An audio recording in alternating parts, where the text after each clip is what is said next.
Welcome to It Came From a Box. This is Sergio AM, and on this 15th Nintendo Switch hauled episode, we're taking a look at 8BitDo's latest and greatest controller, Genki's impossibly tiny dock and new earbuds, a jumbo screen upgrade, and much more. But because the holidays are almost here, we're also giving away some of these at the end, so stick around.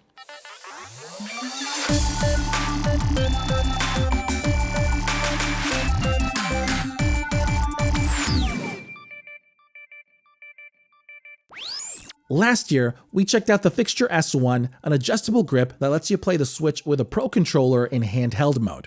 It's a simple concept that truly enhances the way you play. Well now, Fixture Gaming is back with an updated version of the S1 for the original Switch and their new S2 for the Switch OLED. As for what's new? First, on the console rail, we now have two soft felt pads instead of the rubber ones, which could leave scuff marks on the console. And second, they smoothed out the edge of the claw to help prevent any marks. That aside, it works the same as before. Now, because the rail is perfectly sized to fit the original Switch, the S1 didn't fit the OLED model, which was slightly larger. So that is where the S2 comes in, with the only difference being that size. To attach everything, you first glide the console into this top rail and evenly glide it until it hits the end.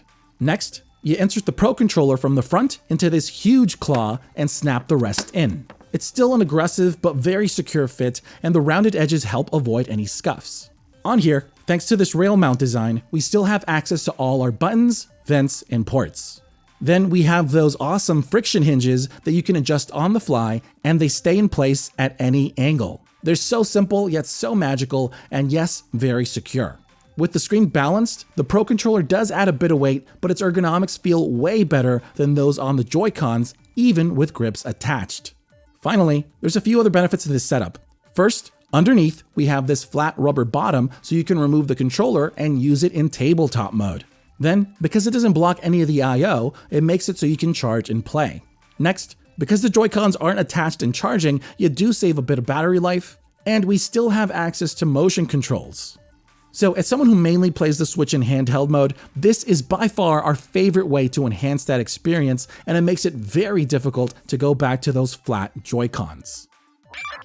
Before we continue, this video is brought to you by our friends over at NordVPN. What you do on the internet is your business and yours alone. But did you know that here in the States, your internet provider, your ISP, can see and track everything you do online, even if you're in incognito or privacy mode? But it gets worse because they can legally sell that data. With NordVPN, you can safely and privately browse the internet by rerouting your IP address so it appears as if you're in another location. This way, your ISP sees a stream of encrypted traffic and everyone else sees you connecting from, say, the UK. They've got apps for every major platform out there with over 5,500 servers in 59 countries to choose from, and all while maintaining a great connection thanks to their NordLynx protocol, which makes them the fastest VPN on the market. Also, with NordVPN, you can securely use open Wi-Fi connections, access geo-blocked content, it's got threat protection that blocks intrusive ads and web trackers, and much more. So head over to nordvpn.com/itcamefromabox or click the link in the description below to get an additional 4 months for free on a 2-year plan so you can protect yourself and your data online with NordVPN. It's risk-free with a 30-day money-back guarantee, and I've been using it personally for years, which is why I can easily recommend it. So if you want to support what we do here, please give them a try because they support us. Have you ever played the Switch and thought, this screen is too small? Me neither, but regardless, this is the Orion by UpSwitch. It's a portable monitor with a built-in Nintendo Switch dock and rails for the Joy-Cons. Looks ridiculous, but that's what we're all about here. First thing, the build quality is okay. It's very hollow and plasticky. It comes with 2 optional Joy-Con grips that are a pain to install. At the top, we have clunky buttons for power, volume, and select. On this side, we have a 3.5mm audio jack. On the other, an HDMI port, so yes, you can use this monitor with other devices. And because it doesn't have a built-in battery, we have a USB-C port so you can power it with either an AC adapter or power bank. Back here, we have the 2 speakers that get pretty loud, but they're not the highest quality. Next, down here, we have a large kickstand similar to the OG Switch with rubber feet underneath to keep it in place. And then we have the docking compartment for the Switch with cutouts for the vents. The console slides in facing inward, so you're going to want a screen protector to avoid scratches. On top of it, we have these raggedy straps with a rubber pad underneath that you can attach a power bank to as long as it's the right size. The screen is an 11.6-inch IPS anti-glare display, but compared to the OLED Switch, the image looks washed out and lacks sharpness. For some reason, they're very secretive about specs, but by the looks of it, it seems to be 720p, and for the most part, it feels like 60 Hz. Now, although it's used in handheld, it works like TV mode, so you gotta turn on the monitor and then turn on the Switch, same for turning it off. In use, it looks odd, and the image quality is actually pretty acceptable, and overall, it's actually really fun. Having this in-your-face big screen with loud volume does make games feel more epic and immersive. The grips are comfortable, but you can definitely feel the weight down the middle, especially with a power bank attached, so you're gonna want to lean it against something.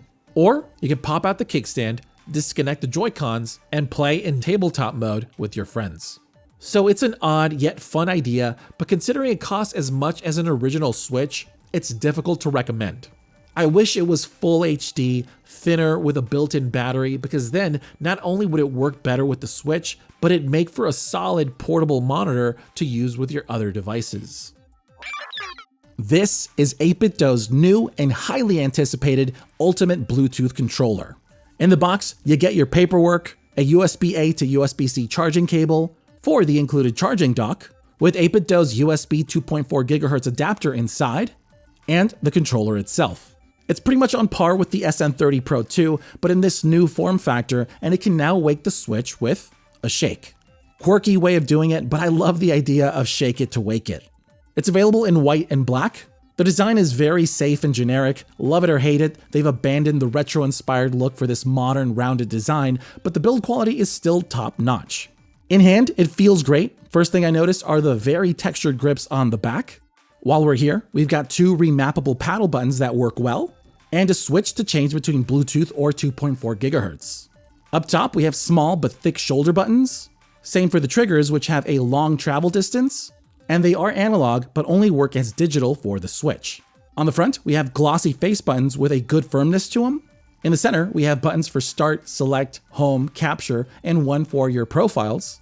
The thumbsticks are great, very grippy with smooth motion, and they click in just fine. But this time around, the layout is asymmetrical, which I prefer, and we have drift-resistant Hall effect sticks, similar to the ones on the King Kong 2 Pro we last featured, which use a magnetic contactless sensor that avoids that wear and tear, which gives you drift. So it's compatible with the Switch and PC. It's wireless, connects via Bluetooth 5.0 or 2.4 GHz with the included USB adapter, and you can also use it wired. It's got intense but adjustable rumble, accurate motion controls, a turbo function that you first have to assign, and it's got a 22-hour rechargeable battery that you can juice up with either the USB-C port up top or on the included multifunctional dock. The controller drops right in and attaches to the contact pins to charge.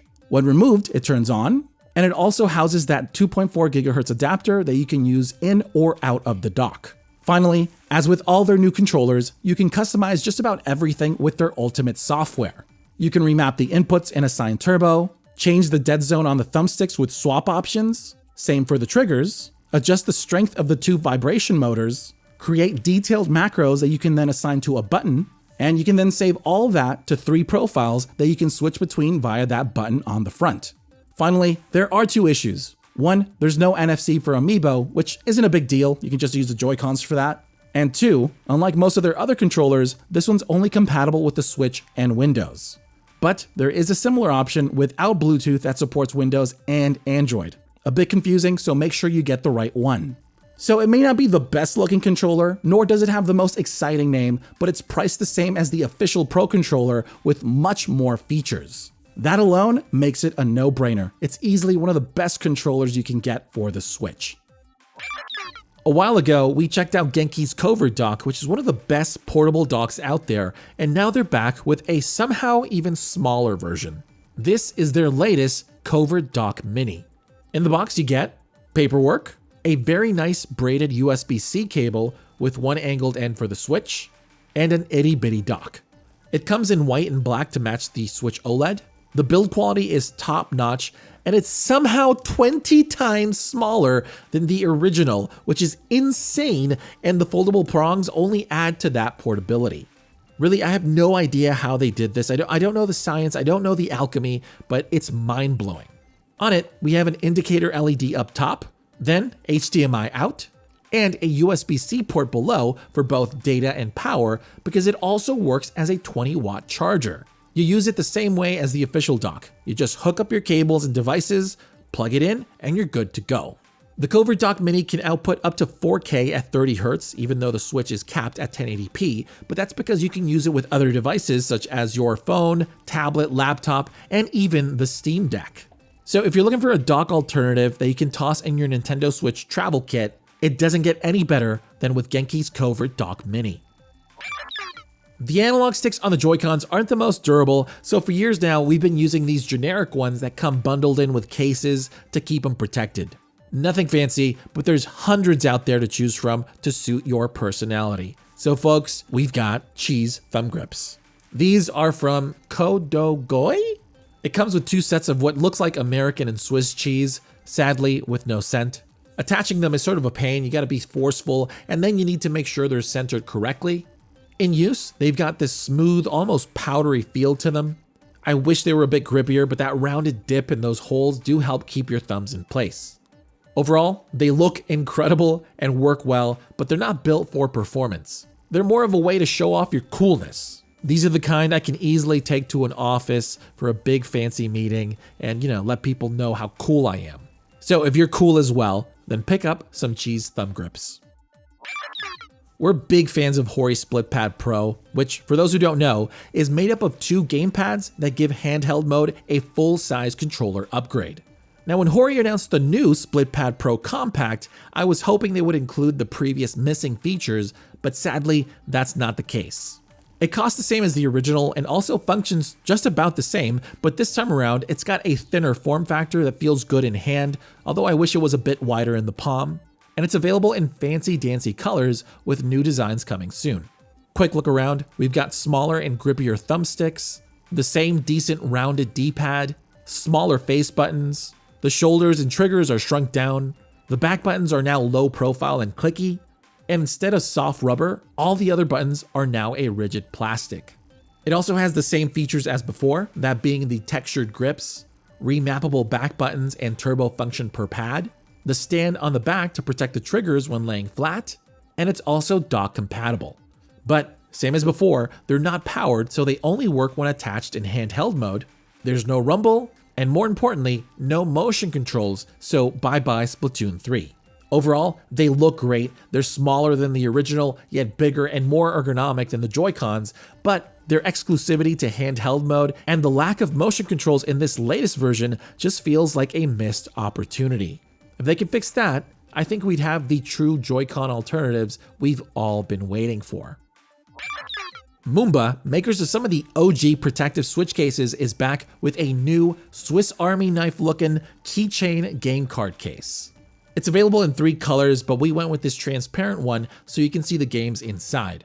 The design is similar to what you see on their cases.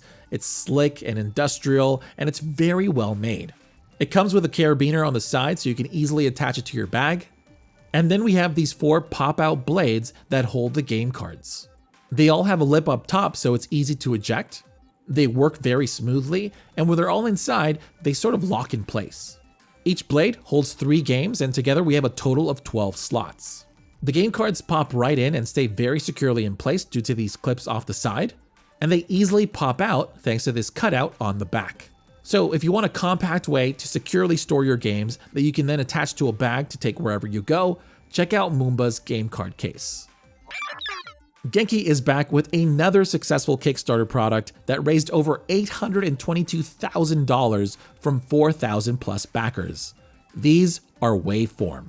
They're pricey but feature-packed Bluetooth earbuds that can simultaneously stream audio from 2 devices such as the Switch and your phone so you can hear your gameplay and juggle voice chat at the same time.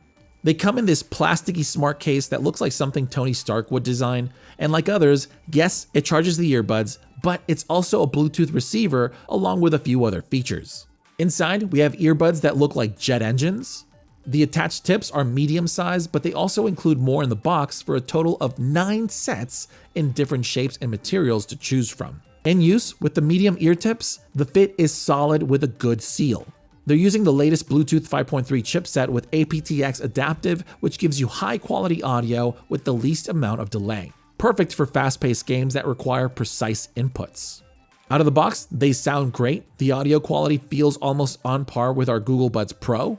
The sound is very crisp with bright highs, and in-game, that helps you hear all those details such as footsteps and item pickups.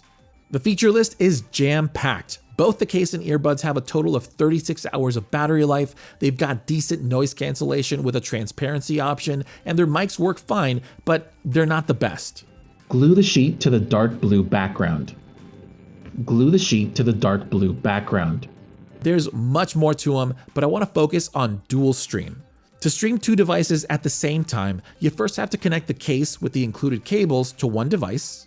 The case then converts that audio to aptX adaptive and broadcasts that dual stream Bluetooth signal that you can connect to on your second device. Now you can hear your in-game audio while listening to music or using Discord for voice chat on your phone with the least amount of delay. It works with any console, and outside of games, you can juggle the audio of all sorts of devices. It's a simple concept that's really geared towards multitaskers that juggle media. So no, the build quality is not as premium as I'd like. The mics could be better, and there's definitely a learning curve, but that's easily forgiven considering they have a huge list of useful features, they perform well with solid audio quality, and dual stream makes them one of the best options for both gaming and multitaskers alike. This is the Rugged Armor Pro carrying case by Spigen, makers of some of the fanciest but most durable foam cases out there. Like all their stuff, it's really well made with a lot of attention to detail. It's hard shell, coated with a soft touch texture with this stylish design to it. Up top, we have premium zippers and a metal latch for the included wrist strap. Inside, you've got a zippered mesh compartment for things like the AC adapter, extra Joy-Cons, and other accessories. Below that, we've got a screen protecting flap with 10 elastic game card slots. And then we have the compartment for the Switch with an elastic strap down the middle to hold it in place, but it also has an AirTag slot so you can hopefully track it down in case you lose it. Now in here, on the sides and corners, we have inlaid cushioning to mitigate shocks when it bumps around. And there's enough space for the Switch with a protective case attached. When it comes to premium carrying cases, this is easily one of the best we've checked out. It's got everything you need to securely take the console along with some accessories on the go. There's tons of protective cases for the Switch, but this next one has a small addition that makes it perfect to travel with. This is the Unicorn Beetle Pro Forma case by SupCase. It's available in black in this transparent frost version. It's made of a shock-absorbent TPU in this techie looking design with carbon fiber details throughout, and everything looks and feels premium. Now, while most others just protect the back, this one comes with a front cover that also protects the screen and Joy-Cons. On it, you have 5 handy game card slots that clip shut, and this cover attaches via these gaps on both sides. When removed, those, along with the ones on the back, make for a really nice grip.